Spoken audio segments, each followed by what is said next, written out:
Hello, welcome to my channel. మేమింతా Devi aunty. ఈరోజు Devi aunty కుంకుమల గురించి చెప్తున్నానండి. నేను మొన్న అరుణాచలం వెళ్ళా కదా, అక్కడ గోల్డెన్ టెంపుల్కి వెళ్ళాము. వెళ్ళే దారిలో అక్కడ కొన్నాను. అమ్మవారి దగ్గర కుంకుమ కొంటే మంచిదని చెప్పి ఈ కుంకాలు కొన్నాను. ఇది మామూలుగా మనం పెట్టుకునే మెరూన్ కలర్ కుంకుమ, అమ్మవారి కుంకుమ. నెక్స్ట్ ఇదండి స్పెషల్ గ్రీన్ కుంకుమ. దీన్ని కుబేర కుంకుమ అంటారంట. పెట్టుకుంటే చాలా మంచిదంట ఈ కుబేర కుంకుమ. చూడండి ఒకసారి,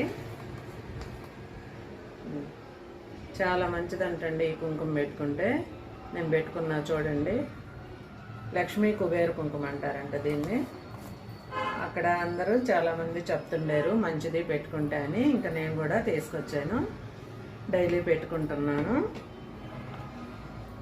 ఇదేమో పసుపు కుంకుమ, ఎల్లో కలరు. ఇది కూడా గురువారానికి మంచిదంటే ఇది చూడండి.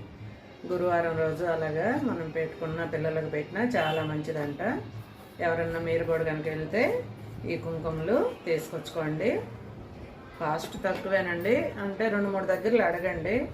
ఒక దగ్గర అయితే 100 రూపాయలు చెప్పారు ఒక్కోటి, కానీ మేము మళ్ళీ వేరే షాప్కి వచ్చిన తర్వాత 25 రూపాయలకే ఇచ్చారు. అక్కడ మాత్రం చూసుకోండి, రేట్లు మాత్రం 2-3 షాపుల్లో అడిగి తీసుకొచ్చుకోండి. చాలా మంచిదంటండి ఈ కుంకాలు పెట్టుకుంటే. మీరు కూడా తీసుకొచ్చుకోండి. నేనైతే మొన్న అరుణాచలం వెళ్ళేటప్పుడు గోల్డెన్ టెంపుల్ దగ్గర తెచ్చుకున్నాను. ఇంతకుముందు విన్నారా మీరు ఎవరైనా?